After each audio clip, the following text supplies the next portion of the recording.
할렐루야. 오늘도 귀한 새벽 기도에 자리 나온 성도님들을 환영합니다. 2025년 3월 27일 목요일 새벽 기도회를 시작합니다. 오늘 우리에게 주신 하나님의 말씀은 누가복음 16장 1절부터 13절까지 말씀입니다. 제 16장. 또한 제자들에게 이르시되 어떤 부자에게 청지기가 있는데 그가 주인의 소유를 낭비한다는 말이 그 주인에게 들린지라. 주인이 그를 불러 이르되 내가 네게 대하여 들은 이 말이 어찌 됨이냐. 네가 보던 일을 셈하라. 청지기 직무를 계속하지 못하리라 하니 청지기가 속으로 이르되 주인이 내 직분을 빼앗으니 내가 무엇을 할까. 땅을 파자니 힘이 없고 빌어먹자니 부끄럽구나. 내가 할 일을 알았도다. 이렇게 하면 직분을 빼앗긴 후에 사람들이 나를 자기 집으로 영접하리라 하고 주인에게 빚진 자를 일일이 불러다가 먼저 온 자에게 이르되 네가 내 주인에게 얼마나 빚졌느냐 말하되 기름 100마리니이다. 이르되 여기 네 증서를 가지고 빨리 앉아 50이라 쓰라 하고 또 다른 이에게 이르되 너는 얼마나 빚졌느냐 이르되 밀 100석이니이다. 이르되 여기 네 증서를 가지고 80이라 쓰라 하였는지라. 주인이 이 옳지 않은 청지기가 일을 지혜 있게 하였으므로 칭찬하였으니 이 세대의 아들들이 자기 시대에 있어서는 빛의 아들들보다 더 지혜로움이니라. 내가 너희에게 말하노니 불의의 재물로 친구를 사귀라. 그리하면 그 재물이 없어질 때에 그들이 너희를 영주할 처소로 영접하리라.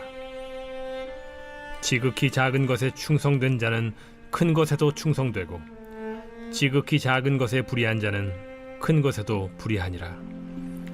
너희가 만일 불의한 재물에도 충성하지 아니하면 누가 참된 것으로 너희에게 맡기겠느냐.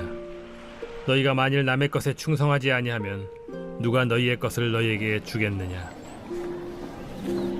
집 하인이 두 주인을 섬길 수 없나니 혹 이를 미워하고 저를 사랑하거나 혹 이를 중히 여기고 저를 경히 여길 것임이니라.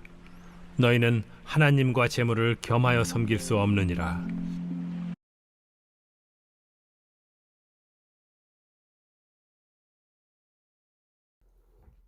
오늘은 재물에 관한 교훈을 말씀하고 계십니다.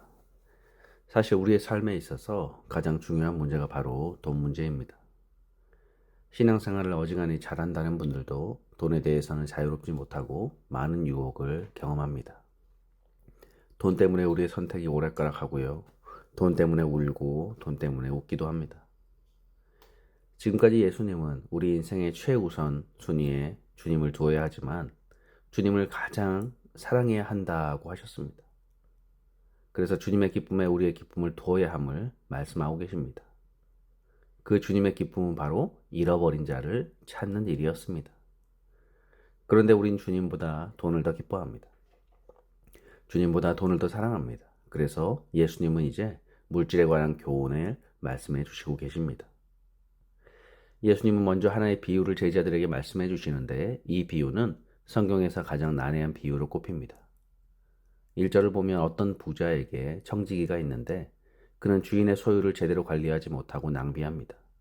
그리고 이 소문이 마침내 주인의 귀까지 들어가 야단을 맞게 되고 쫓겨날 위기에 처하게 되죠. 그러자 이 청지기는 한 가지 꾀를 냅니다. 4절에 내가 할 일을 알았도다. 이렇게 하면 직분을 빼앗긴 후에 사람들이 나를 자기 집으로 영접하리라 하고 이 청지기는 주인에게 쫓겨날 것을 생각하고 그때를 대비해서 자기를 받아줄 곳을 마련합니다.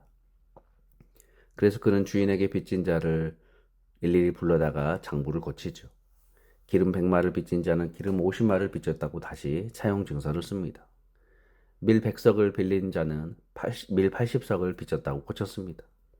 그는 지금 범죄를 저지르고 있는 거죠. 주인에게 손해를 끼친 것도 모자라서 문서까지 위조하고 있습니다. 그런데 놀라운 것은 이 이야기의 결말입니다. 8절에 보니까 주인이 이 옳지 않은 청지기가 이를 지혜 있게 하였으므로 칭찬하였으니 이 세대의 아들들이 자기 시대에 있어서는 빛의 아들들보다 더 지혜로움이니라. 주인은 이 악한 청지기를 칭찬합니다. 그가 지혜롭게 일을 하였다라고 말합니다. 이게 무슨 말이죠? 예수님은 왜 이런 불의한 청지기를 칭찬하시는 말씀을 하실까요? 도무지 이해하기 어려운 이야기입니다. 먼저 기억해야 되는 것은 이 불의한 청지기의 비유는 우리의 일상생활을 위한 교훈이 아니라는 것입니다. 이 이야기를 실생활에 그대로 적용했다가는 큰일 나죠. 비유는 그 이야기를 통해서 주시고자 하는 핵심 메시지에 초점을 맞추어야 합니다. 비유의 내용에 하나하나 의미를 부여하기 시작하면 엉뚱한 해석이 되고 맙니다. 이 비유의 초점은 바로 청지기의 지혜입니다. 주인이 칭찬한 것은 그의 악한 행동이 아니라 그의 지혜입니다. 그는 지혜롭게 자기를 영접할 처소를 예비한 것입니다.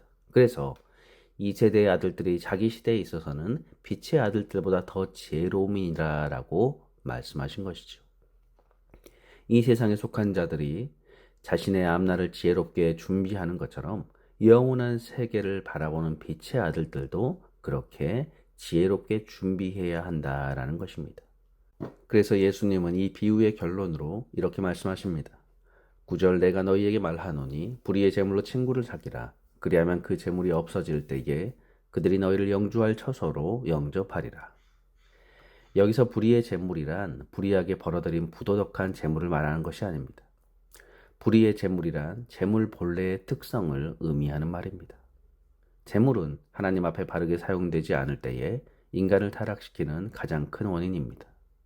제물은 쉽게 사람을 병들게 하고 이기심과 탐심으로 유혹합니다. 이렇게 제물은 우리 인간을 불의에 빠뜨리지만 이 제물을 잘 사용할 것을 말씀하고 있습니다. 그것이 바로 제물로 친구를 사귀는 것입니다. 친구들에게 은혜를 끼치고 호의를 베푸는 데 돈을 사용하라는 것입니다. 재물을 가지고 섬기고 봉사하고 나누고 후원에 참여하라는 것입니다. 그러면 재물이 없어질 때에 곧 우리 인생이 끝날 때에 그들이 영주할 처소 곧 하늘나라로 영접할 것이다 라고 말씀하고 있습니다. 이 말씀은 믿지 않는 친구들에게 재물을 사용하면 천국에 간다라는 말이 아닙니다. 구원은 오직 예수 그리스도가 십자가 은혜로 말미암아 이루어진 것입니다. 그러나 불의한 제물로 친구를 사귀면 그들이 내 상급이 되는 것입니다. 내가 사용한 제물을 통하여서 영원한 처소에 이른 친구들이 그곳에서 나를 영접하는 것입니다. 그들은 내게 맡겨주신 제물을 이 땅에서 잘 사용했다는 것의 증거가 될 것이고 내가 지혜롭게 주의 제물을 관리했다라는 증거가 되기 때문입니다. 이것이 바로 오늘 우리 불의한 청지기 비유의 교훈입니다. 이것이 바로 빛의 아들들이 이 불의한 청지기에게 배워야 할 지혜입니다. 그러면 하나님은 이러한 지혜가 있는 자들에게 다가올 세상에서 더 큰 일을 맡기시는 것이죠. 10절에 이렇게 말씀합니다. 지극히 작은 것에 충성된 자는 큰 것에도 충성되고 지극히 작은 것에 불의한 자는 큰 것에도 불의하니라. 작은 것에 충성한 자가 큰 것에도 충성하고 작은 것에 불의한 자가 큰 것에도 불의한다라는 말씀이죠. 여기서 작은 것은 바로 이 세상을 말하고 있습니다. 그리고 큰 것은 하나님의 나라를 의미합니다. 그래서 다시 이렇게 말하죠. 11절에 너희가 만일 불의한 재물에도 충성하지 아니하면 누가 참된 것으로 너희에게 맡기겠느냐. 참된 것을 맡으려면 불의한 재물에도 충성해야 된다라는 것입니다. 불의한 재물에 충성하라는 것은 재물을 섬기라는 것이 아니죠. 이것은 곧 재물을 가지고 하나님을 섬기는 일에 쓰라는 것입니다. 그러므로 이 말씀은 이 땅의 재물로도 하나님께 충성되지 않는다면 어떻게 영원한 가치가 있는 것을 맡길 수 있겠냐라는 말입니다. 또한 예수님은 12절에 이렇게 말씀하시죠. 너희가 만일 남의 것에 충성하지 아니하면 누가 너희의 것을 너희에게 주겠느냐. 여기서 남의 것은 바로 하나님의 것을 말하고 있습니다. 이 땅의 모든 것은 다 하나님의 것이죠. 우리가 가진 재물도 하나님의 것인데 우리에게 잠시 맡겨두신 것입니다. 그리고 또한 이 말씀에서 너희의 것은 바로 천국을 말합니다. 하나님 나라 천국은 바로 믿는 자들의 것이죠. 그러므로 이 말씀은 내가 너희에게 맡겨준 재물을 가지고 너희가 충성스럽게 사용하지 못하면 내가 너희에게 어떻게 주기로 한 그 천국 기업을 줄 수 있겠느냐라는 말씀인 것입니다. 사도 바울은 고린도전서 4장 2절에서 맡은 자들에게 구할 것은 충성이다라고 말씀하고 있습니다. 적당한 충성이란 말은 있을 수가 없죠. 충성이란 말 자체가 최선이라는 의미를 담고 있습니다. 그러므로 우리가 이 땅에서 충성 없이 그저 적당히 살다가 하나님 나라에 들어갈 수 있는 것이 아닙니다. 우리가 하나님 나라의 이 기업을 얻을 자라면 우리는 이 땅에서도 충성된 삶을 살아가야 합니다. 그래서 오늘 말씀은 결론적으로 13절에 이렇게 말씀하죠. 집 하인이 두 주인을 섬길 수 없나니 혹 이를 미워하고 저를 사랑하거나 혹 이를 중히 여기고 저를 경히 여길 것임이니라. 너희는 하나님과 재물을 겸하여 섬길 수 없느니라. 왜 우리는 내게 맡겨주신 재물로 하나님의 영광을 높이는 것이 어렵습니까? 우리는 하나님과 재물을 겸하여 섬기고 싶어 하기 때문입니다. 집 하인은 오직 한 주인만 섬기는 것처럼 우리는 오직 하나님께만 충성해야 합니다. 그래야 재물은 자기의 위치를 찾는 것입니다. 그러면 11절 말씀처럼 불의한 재물에도 충성하게 되는 것입니다. 다시 말해서 이 땅의 재물을 가지고 하나님을 섬기며 하나님의 영광을 나타낸 데에 사용하게 되는 것입니다. 그러므로 성도 여러분, 오늘 우리는 빛의 자녀로서 재물로 친구를 사귀는 데에 사용해야 합니다.